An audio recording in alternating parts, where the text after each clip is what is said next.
Hi, come on in. And join in. It's the Very Merry Life. Hi, I'm Mary Hendricks, and you might know me as that relatable AF Mama over on Instagram who hopefully feels like an old friend at this point. And if not, it won't be long till it feels that way as we get raw, unfiltered, and very unapologetic in all things motherhood, marriage, sex, and more.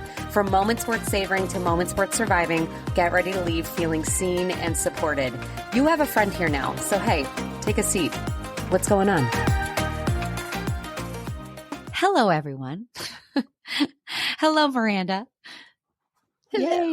Yay. All right. So I am excited for this episode, and I have Miranda here, and I'm going to give you a second to introduce yourself. And if you are a male listener, which I do have some male listeners, and this might not be the episode for you, but maybe it is. Maybe get educated on it. We like period supporters. Okay. Yeah. So stick around. There you go. Just know that that's what we're getting into. It's feminine health. So anyway, Miranda, say hello. Hello, everyone. Thank you so much for having me. This is super exciting. So yeah, a little bit about me. I am a hormone nutritionist. I'm also a health coach. I'm also a trainer. And I actually got into all this stuff because I was a professional figure skater. I went pro when I was 18, and that's when my health just crumbled. I was dealing with periods that were 6 weeks at a time. I was dealing with crazy mood swings to the point where they thought I was dealing with brain tumors. They were so determined to test me for everything else except my hormones. I was dealing with thyroid issues and acne, and I was just gaining weight by just like breathing. Nobody ever sat me down and broke down the whys, what's in the house. So that's when I said, screw it. I'm going to go to school. Peace out. I don't want to be passed around anymore. Birth control is not the option. It's not helping me.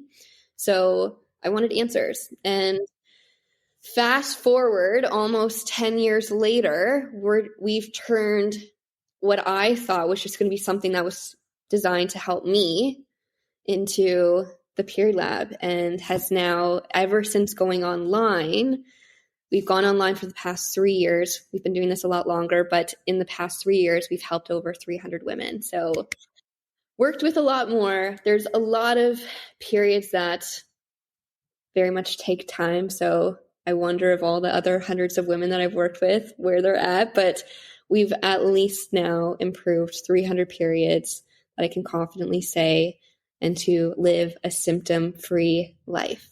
That's amazing. I hear cramps, symptoms are not normal. I think that's like the biggest statement that's always important to say at the beginning of the podcast. Cramps, periods, symptoms, not normal. You can have a symptom-free cycle. I don't know anyone that doesn't have symptoms too. And that's why I was so intrigued. So I learned about you from my virtual assistant, who I know is working with you, and her and I were in conversation, and she pointed me in your direction just because she's also a C-section mom. I've had 2 C-sections, and I have 3 children, but I have 2 C-sections. And I swear my periods after having babies have just rocked my world. That and hormones are a whole, it's got to be hormones. It's got to be hormones. I am like a moody bitch, to say the least. And it's just, that's why she was telling me about it. And I was like, that is something that more people need to hear about. I need to hear about it. And, yeah, that's why everyone listening right now, bring out your notepads. Pull over. If you're driving, pull over. Pull your notepads. Get your 4 ways on. No, it's pretty crazy because with your assistant too,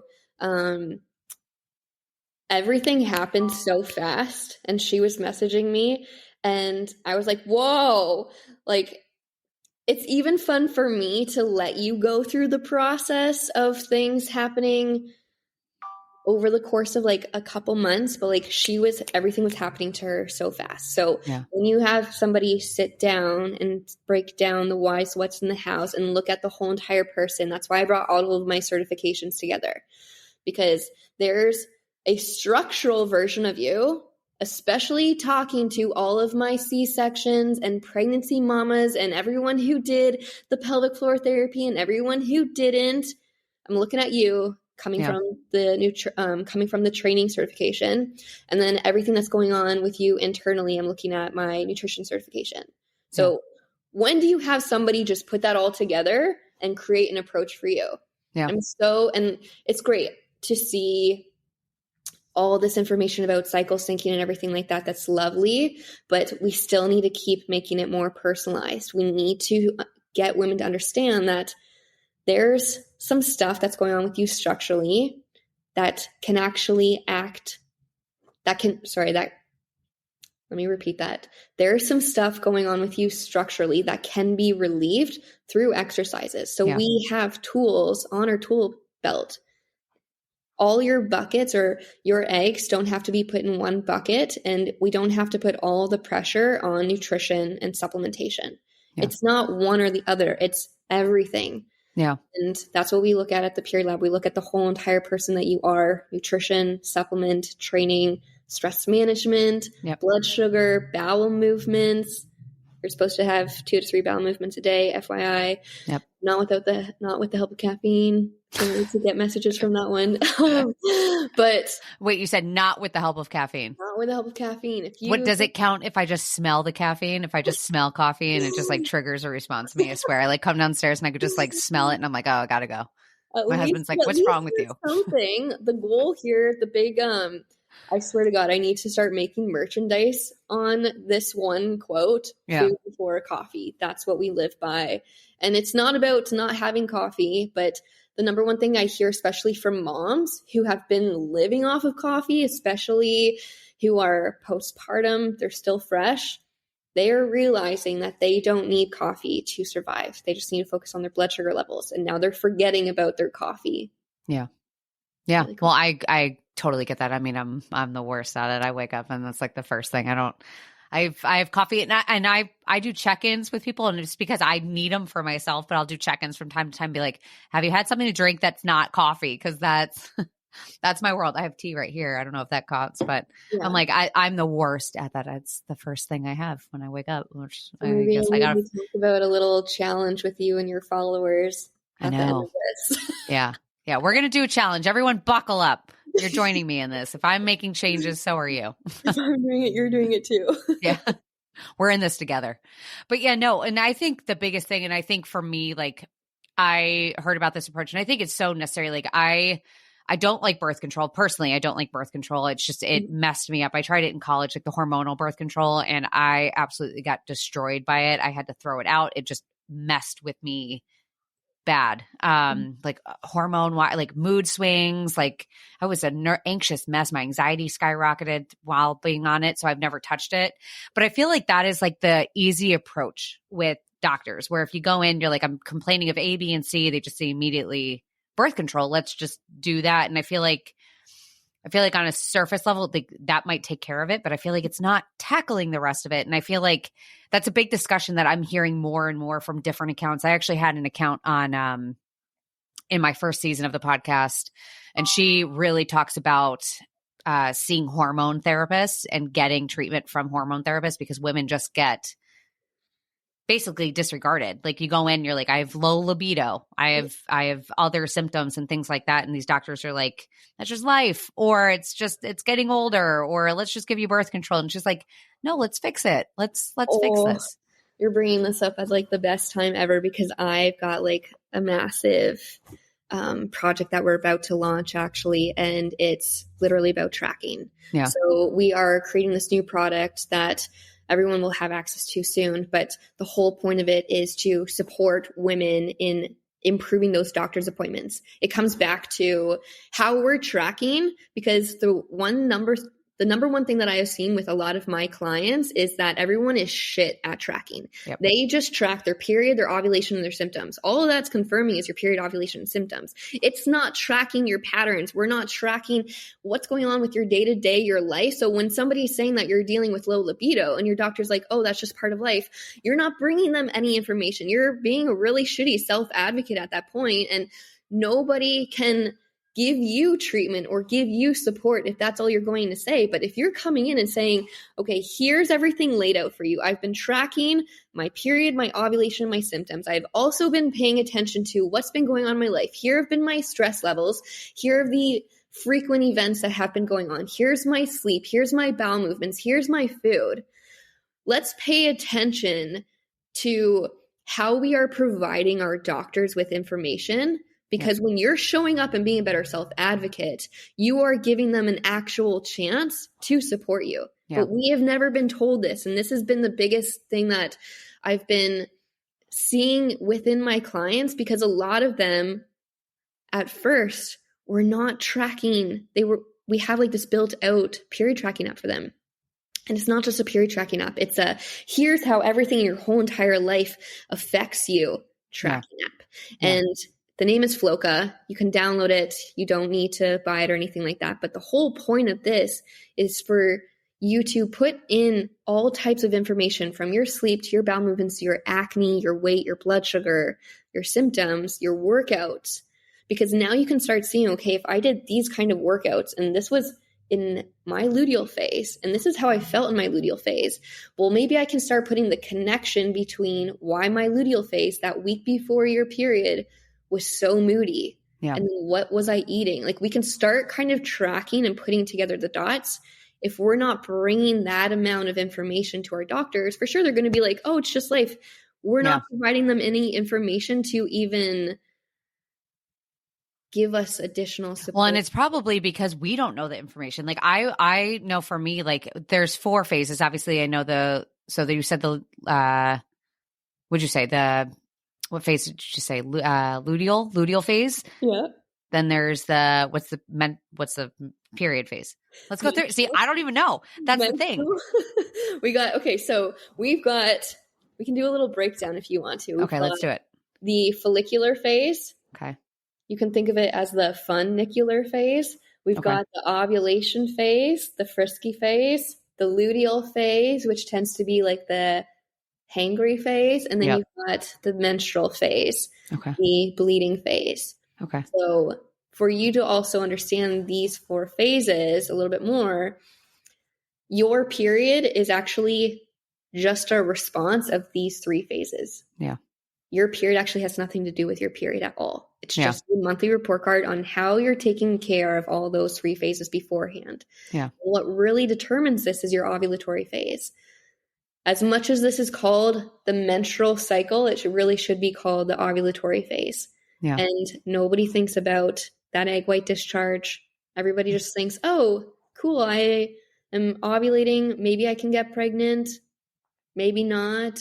See, and I think the bigger problem is too, and this is like something that I've talked to my husband about constantly, is I did not know, and I did a collaboration once with like a period tracking app, and I was talking about this with them, and I was like, until getting pregnant years ago, I never knew about any of these phases, because when you're taught about feminine health, you're just taught about, when you're a kid, about your periods and how a tampon works and how a pad works. That's literally all you're taught.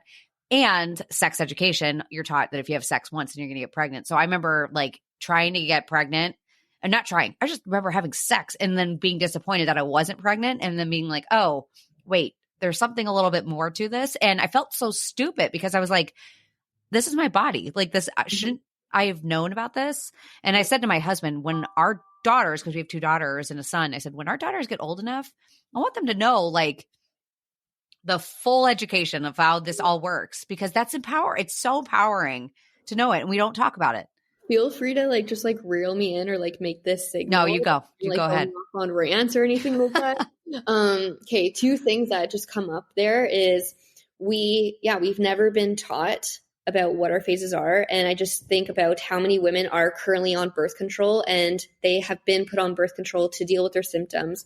That's the only answer. And then come time, they want to get pregnant. So they go off of birth control, and they're super scared and confused because symptoms are coming back. They're not understanding their cycle. They don't understand that birth control was just a Band-Aid effect to mask and put on a mask for your body when your body was screaming at you, and all of those symptoms that were showing up were literally signs like, hello, this is exactly what's going on with you. When you experience cramps, this is what this means. When you experience craving, and just depending on the craving, this is what this means. Like, everything is specific here. It's not just a coincidence. It's not just this lot that you've been given in life, but you are given clear signs here. So then come time you go off of birth control and you are trying to pay attention to discharge.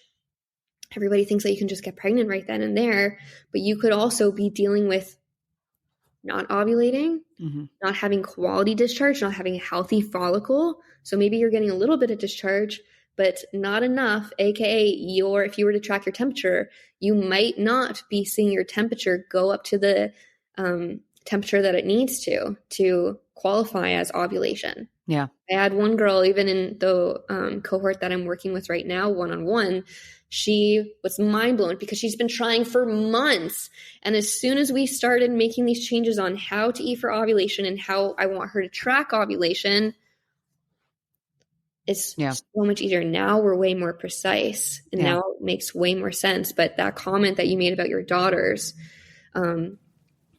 that's another big thing that's happening here is like girls are starting to get their periods at 8 and 9 years old. That scares the shit out of me. My daughter's 5, and I thought about that the other day because I'm like, she could technically get her period at like 9, and I've been hearing stories more and more about it. Yeah. I'm like, that's only 4 years away, and I don't want it. It was like she actually just finished my period like last week, and she walked in while I was putting a tampon in or something, and I didn't want her necessarily to see it because I'm like, I'm just not in the mood for this conversation yet, but I don't care. Yeah. But I'm like, I feel like I need to have this conversation now because I'm like, it's creeping up here. I was like, I hope not. Come here, honey. Let me show you. Yeah. But I hope that, I really hope it's not the case. I really hope it's not 9 or any of that. But at the same time too, like, there's been some incredible women that every woman that I work with is amazing, but there's been some like moms who are like really stepping up as leaders because they're identifying like if they didn't know anything, they don't want that same situation for their daughters. And ultimately, like that is my goal here, is that I really want to make sure that we're changing, we're creating an impact for the next generation. Yeah. How amazing would it be if you had your daughter experience her period and you guys go have a doctor's appointment and your doctor says, okay, here's everything that you need to know.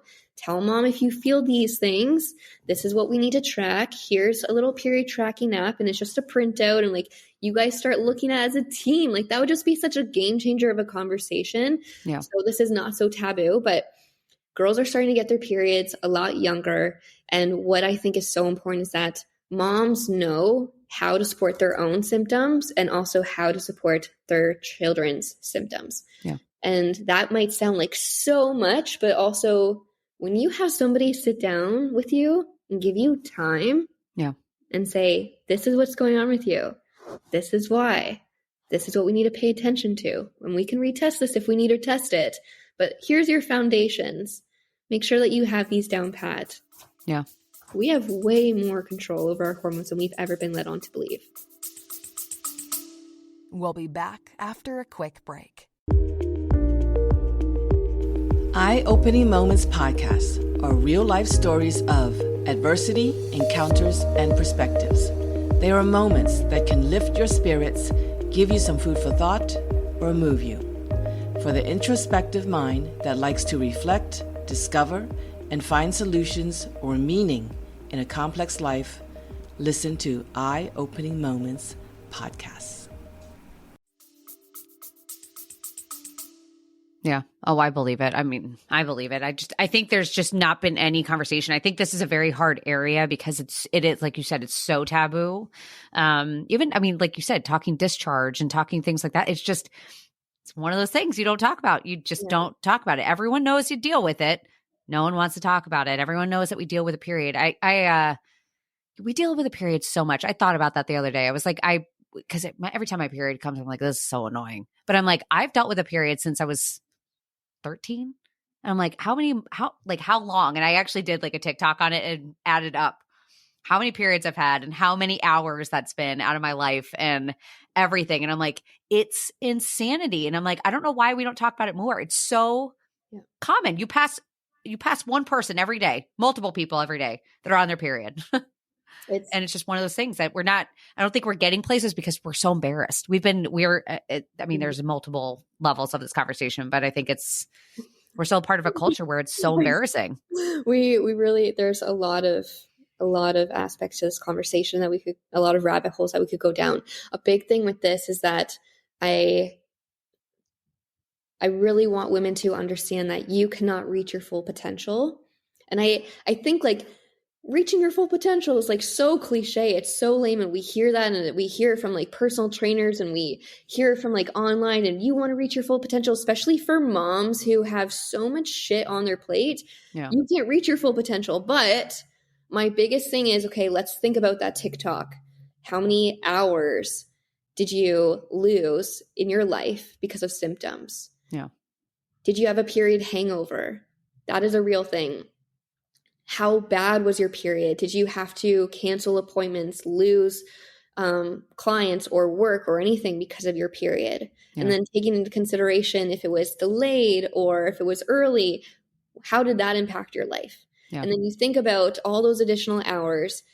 You cannot reach your full potential when you have shit slowing you down that's affecting your mood, which is going to affect your performance. Whether you're a stay-at-home mom or whether you're a boss babe, it's going to affect your performance hands down, no matter what, an athlete, etc. Yeah. But we need to be in this place where if you can get symptom-free, and it's just about making small little tweaks. This is not about having to change your whole entire life and you have to quit your life and put it on the back burner and do all this. It's making little small tweaks to your life so then you can do everything that's on your plate. Yeah. This is what women need to start understanding. And like it kind of frustrates me how I can even be viewed, because I'm trying to express that I work with women one-on-one, but women, they take it as like a program. Yeah. And then they're thinking, oh, I have to adapt to this program. And that's not it. It's I'm adapting to you. And we have to make little tweaks based off of like your kids' taste buds, which we know. Well, and that's the thing. And that I think that's important to note is, you know, from what I've heard with my assistant that works with you and stuff like that. And you and I are going to work together because we're going to figure this shit out for myself.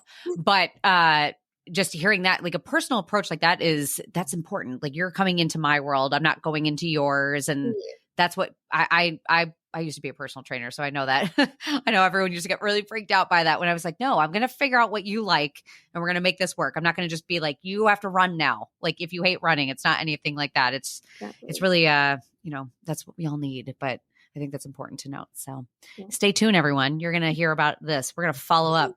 Mary's going to fix your periods. Cause I am. I mean, I swear I got my C-section 16 months ago, but I swear ever since then, period cramps are the devil. Like they're just awful.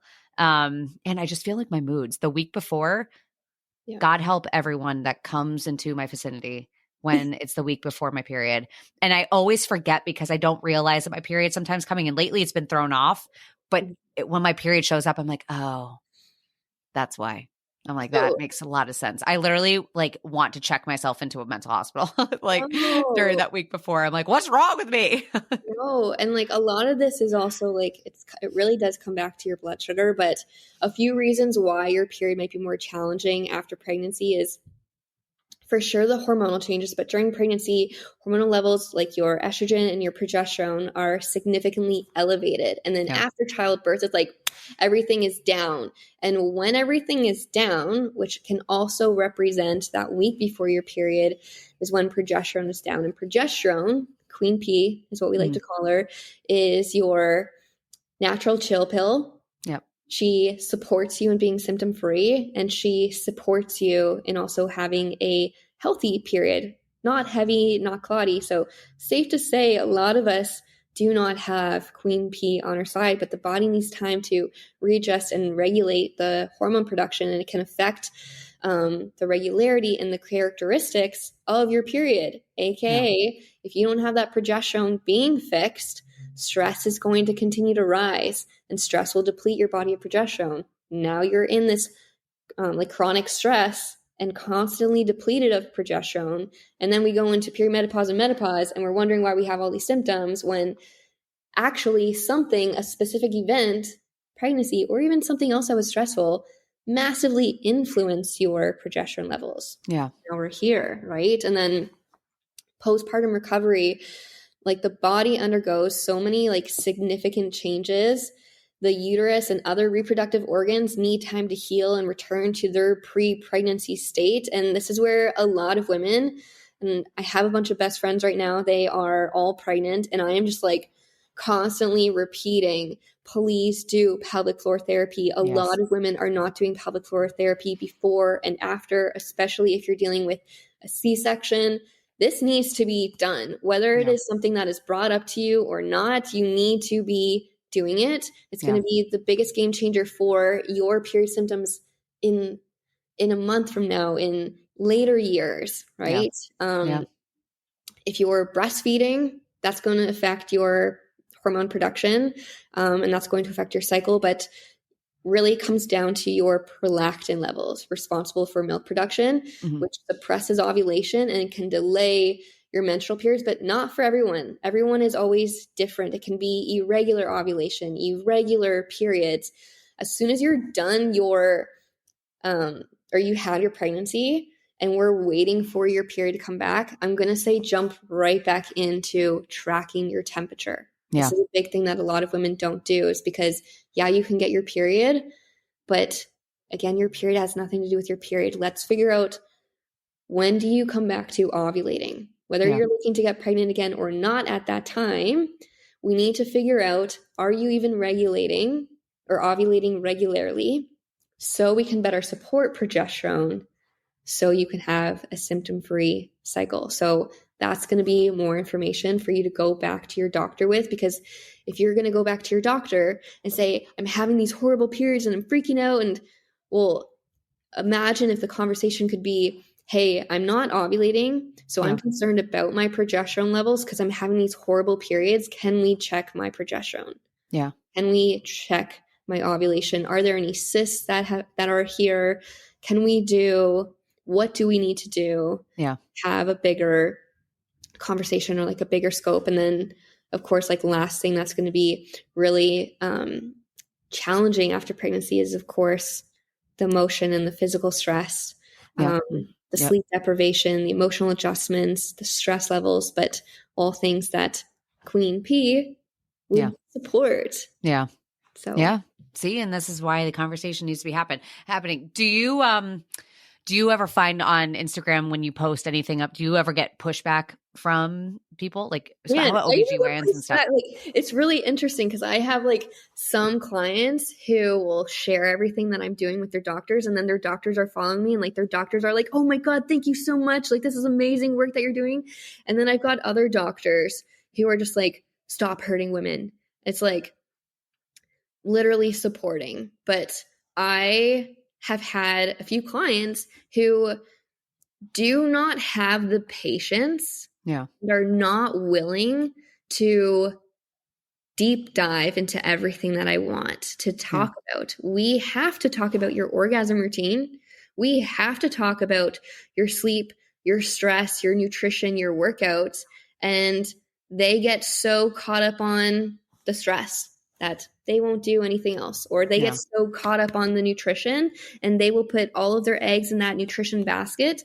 They won't do anything else. Yeah. So then there's that frustration and there's that pushback from them. But I've had, like, they would even maybe complain to their doctors. And then I get doctors messaging me that are just like, stop hurting women. It's like, let's look at the whole entire client that you're dealing with here. Yeah. Because chances are they don't want to make all these other changes. And that's why they're going to you, because doctors, more times than not, will not talk about nutrition, have the time to talk about nutrition.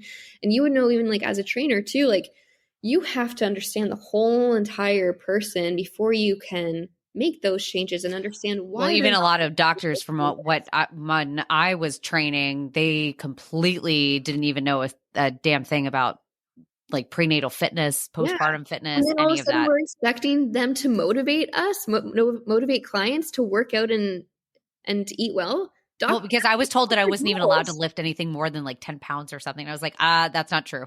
I'd be in the appointment. I'm like shaking my head, and I'd leave and be like, that's a bunch of bullshit. I'm like, no, that's not true. I literally have women who are doing like sledgehammers the day of pregnancy. So, yeah, I specialized in pre and postnatal when I was training. I haven't done it in years, but that was my specialty. And that was because at the time that was like a brand new thing that was coming out. I was before I was pregnant, but I had 2 clients that were pregnant.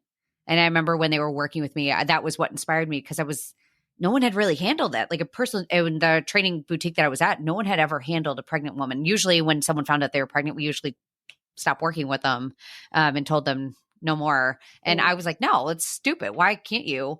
And I ended up working with my client, and I walked her through her entire pregnancy. And then I got certified while I was doing that. But Yeah. I was like, she could do anything. I was like, they're like, no. I think it's also really important to prep. Like my whole entire pregnancy, I should maybe even like sell this.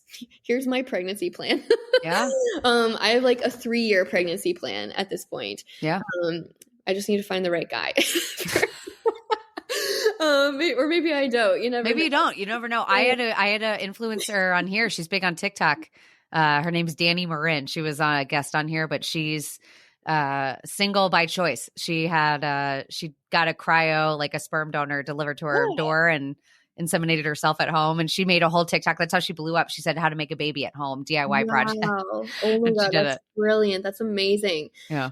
People want to see at the end of the day, like, I feel like that's the biggest thing about social media right now. Is like, they don't want to be told, they don't want to be talked to, they want to see experience and real life experience. So I'm definitely trying to share more of that. But when it comes to even like my training plan for pregnancy, the goal is to lift as heavy as possible, almost like a year before pregnancy, when we're figuring out if we want to get pregnant or not, lifting as heavy as possible. And then by around that 2nd or 3rd trimester, we're cutting that weight in half. And ideally, I can still move and function and still exercise, and I'm not bedridden. And that is a big thing that I'm commonly seeing women do. And so that's one big thing. And same thing with pelvic floor therapy has to be brought into the training. But a lot of women have been put in fear with their doctors who are uneducated, uninformed. There's a big thing that's happening here in Toronto right now with CAMH. CAMH is this center that used to be the insane asylum where women would be sent if you're crazy. And it has now turned into the center where women who are postpartum, PTSD, suicidal, dealing with PCOS, fibroids, endometriosis, all hormonal conditions, get studies done and support. All the medication that is out there for PCOS, PTSD, postpartum is based off of male biology. Yeah. Which makes zero sense why we as women postpartum who have crazy hormones that are very different than men are being put on that kind of medication. And doctors are wondering why we're suicidal when it all makes sense. We're not getting the right kind of support. Yeah. But there's a big thing that's happening in CAMH here. That's amazing. But more doctors, especially female doctors, are trying to show up to support women because there's a lack of respect for male doctors to study women's health. Yeah.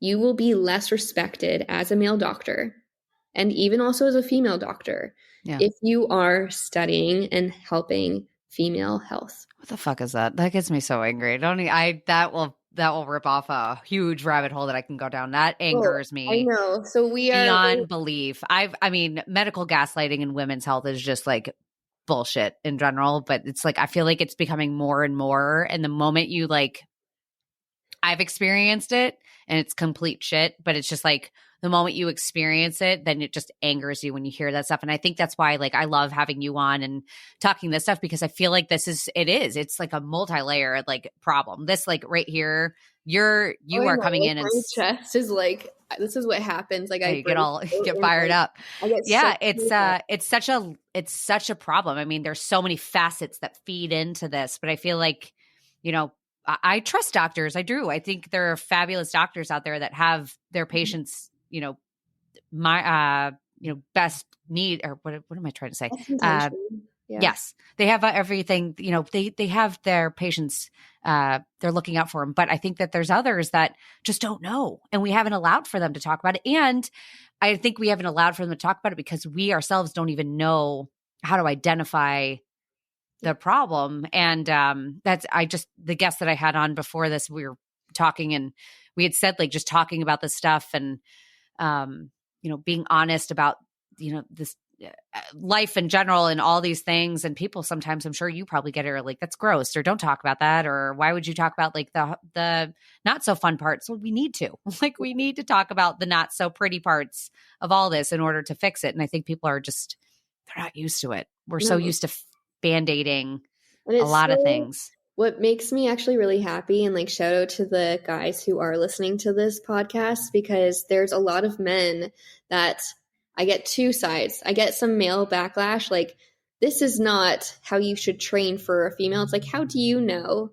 And you don't know what we feel. But also there's a lot of men that will literally reach out to me and say, hey, can you help my girlfriend? Can you help my fiance, my wife? She's in menopause. She's just getting off of birth control. Can you help her? And like, they're trying to talk for her, and they're trying to find some kind of voice before bringing it to them, because they're feeling so lost that they like, and the way that they're approaching it is so gentle. And it's just like, it makes me, it's so sweet. Well, because it boils into a lot. I think, I mean, if you think about it, think about how you feel, like anyone listening. I know for me, like it's been, and I said to you, because you and I did a pre-interview just to talk about, you know, before all this, for everyone listening, Miranda and I were talking, and I told her, I was like, I've dealt with, like, since this third baby, I've dealt with like crazy mood swings. Like it's like I said, joking around, I wanted to check myself into a mental asylum, but it literally the week before my period, I'm awful. Like, and I'm awful to a point where I know I'm being awful. I just can't snap out of it.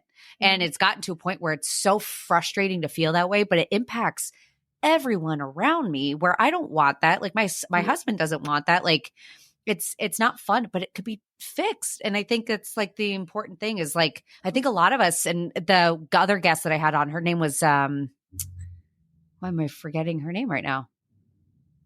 It was just on the tip of my tongue, but I can't remember. I had a guest on, the one I told you, that talks about hormone health. She talks about, because she's in her late 40s, early 50s. So she talks about it's wake her up, and it's premenopausal, menopausal women that she's trying to encourage with this stuff, because she said, no one prepared us for this. Like no one, we kind of just went along knowing that our moms had hot flashes, but no one prepared us for the crap that really comes with it. And it's, like my marriage, maybe I don't hate my husband. Maybe it's the fact that my hormones suck, like type of thing. So off. Yeah. I think about even like my mom too, like she was dealing like with PCOS, which really is affected by stress.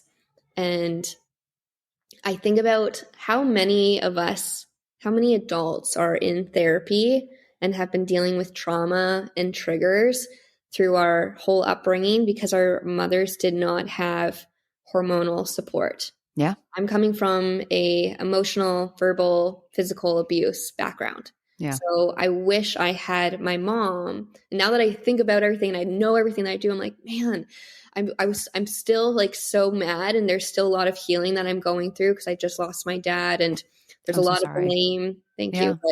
But I just think, I'm like, man, like if mom had support, I just wonder what our lives would have been. I wonder what our relationship would have been like, because now, like, my dad was my best friend, and I feel like I can't talk to her because of that abuse that happened in between. Course, That was like our middleman, you know? So it's like, how many of us could have had different relationships with our moms if they had that support? And for sure, like, how could relationships be so different if we showed up with stable blood sugar levels, stable progesterone, if we had no symptoms that were literally depleting us? We are dealing, as a society, as a collective, more of us are dealing with crazy anxiety problems, depression, all these mental issues, when nobody's talking about progesterone. Nobody's talking. I don't think anyone's talking about the root. I think we all think about, and I really do, like as a mom account and stuff like that, as mom podcast, I talk about like supporting moms in so many other ways.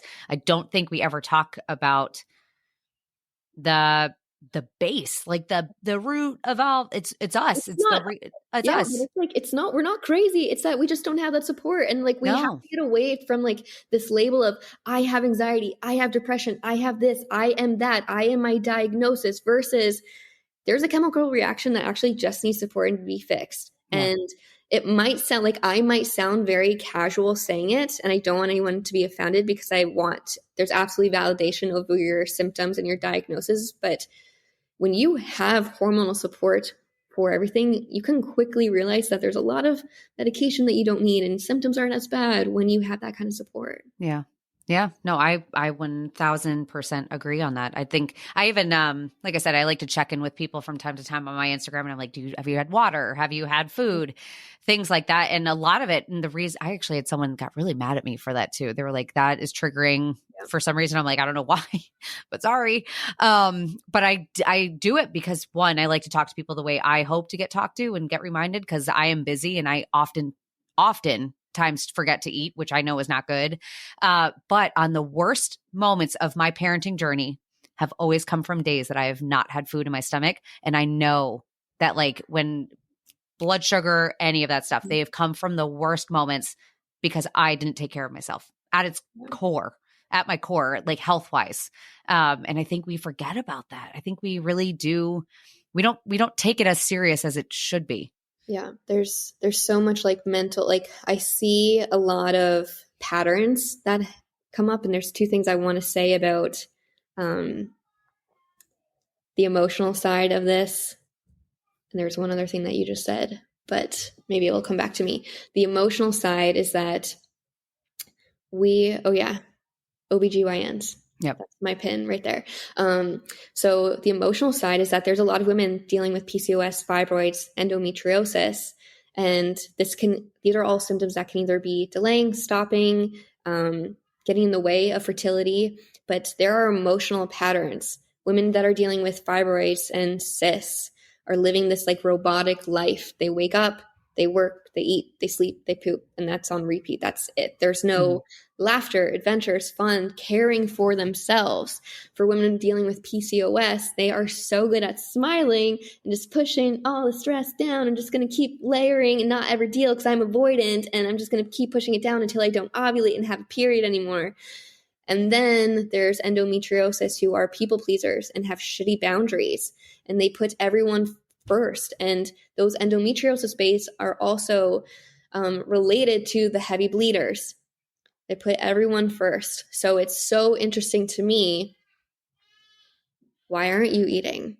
Why are you forgetting to take care of yourself? And I go into like this mental, and this is where we have to go into the background of like stress management. Yeah. Not a health coach. I'm not a life coach. I'm not a therapist. I'm not going to break that stuff down, but that's stuff that we're going to have to be journaling about and having better boundaries, because that's the shit that's going to keep getting in our way. You might know that you need to eat well. Sure. There's more biochemical stuff for your female biology that we need to dive into to make this more specific, but you know that you need to eat well, you know that you need to drink water, and for some reason it still continues to be an issue. So there's like a psychological thing that I'm so curious about that needs to be sorted and dealt with, like genuinely dealt with. Yeah. And then your other comment about doctors is women, and like about your comment even about going on Instagram and having those little reminders on Instagram and people getting offended. That's a big thing that's happening right now, is that people want support. They almost want diagnoses for these hormonal conditions, and they want surgery for these hormonal conditions, thinking that that's the answer. Thankfully, there's some doctors that are coming out, and especially OBGYNs, that are saying, no, I'm not going to give this to you until you change your nutrition, until you start exercising, until you improve your sleep. Let's get rid of X, Y, and Z. Yeah. And then I'll support you, and let's retest and see where everything is. So many women are offended because they feel like they're not being taken seriously, and there's no validation to their symptoms. And they're like, how dare you think that I can just fix this with nutrition and movement and caring for myself? Yeah. When it's true, like CAMH, when you're stage 4 and you are suicidal and dealing with postpartum depression or PTSD, the way they're not putting a bunch of women on more medication, they are trying to focus on sleep, bowel movements, improving your symptoms, eating well, moving. Yeah. And that blew my mind when I found that out, that you're doing that at stage 4 when it's that bad. Yeah. Why are we not doing this stuff at stage 1? It's I think even in the mom demographic, like self-care, and it's like, it's so, because it's lumped into self-care, and that is the problem. I think all of that should not be fucking lumped into self-care, because eating, drinking, moving your body, getting good sleep are essential needs for your body. And unfortunately, I think what the problem is that we are lumping that into self-care where now we feel guilty about it because self-care is a luxury. Self-care is something that you bring in. So I think a lot of moms, we feel like it's just one of those things that is just in the totem pole of priorities, but we're like, we can do without it because we can do so much more. And I think that's the biggest problem. I know for me, like it hasn't been made a non-negotiable. And that's what it needs to be for every single person, every single woman, every single mom. Those things need to be a non-negotiable in your life. They need to happen first. Everything else can come second. And I think that's the problem. We're guilting ourselves over it. Yep. So it's crazy. It absolutely that was a rant. Dude, we can go on a rant all day. It's huge. And I know for myself, like I don't want to feel that way. I don't want to feel crappy, and no one does. Like no one wants to feel this way. And I think it's hard. I think moms sitting right now, and you guys can probably think of it. If you're a mom listening or just a woman listening, you've probably felt this way at some point, and it sucks. Yeah. It really sucks. And feels like it will be our forever because it's what we're so used to. So I'm going to challenge you and your followers, and I would love for anyone to like send me a message saying, hey, I'm doing this, so I can screenshot it and share with the rest of the world. But no coffee on an empty stomach. Food before coffee. I'm not saying take coffee out. Don't attack me and give me some kind of whiplash or anything like that, saying that I said to get rid of coffee. That's not what I'm saying. I'm saying let's improve the relationship with coffee. All right. Food before coffee. Deal? All right. Deal. Virtual handshake. Yes. Yeah, we'll try it out. Everyone's in on it. You better, if you're listening, you're in on it. Now, if you don't do it, I won't know, but my ears will ring and I'll be like, oh, I know. We know someone out there is not doing it. Do it. Let's try it. Let's try it all together. Virtual pinky swear, everyone right now. There you go. Awesome. Well, this has been a really good conversation. And I think, again, I would definitely want to revisit it in a couple of months. Just, go from there and whatnot. But for everyone listening, I'm going to link all of the information down below from Miranda. On Spotify, I think I can put a poll or a question thing. That's where, if you're listening on Spotify, go in. I'm going to put a poll and be like, are you in? And you can tell me yes on it if you're in on the no coffee before that would be awesome. Food. I love that. And check out Miranda. Go visit her page. We don't deserve, I want to rephrase this. You deserve to feel good, but you don't deserve it as a gift. You deserve it because it's just an essential. It's a necessity. It's your basic need. So you don't deserve it because as a reward. You deserve it because that's what your body's designed to do. Exactly. Awesome. Well, thank you. Thank you for having me. Another episode down. Thank you all so much for listening. If you loved today's episode, I would be so appreciative if you would leave a rating and review. I cannot begin to tell you how much those mean to me, but also how much they help me get in front of more eyes and more ears. As always, be sure to check back every Tuesday and Friday for a new episode, whether it's an episode with me and my husband, me and Katie, or just another incredible, amazing guest. Stay tuned for more honest, real, raw chit chat. And hey, do me a favor before you go. Remind yourself how amazing you are, how enough you are, how special you are. And boy, oh boy, I sure am glad to have you here. Thanks, friend.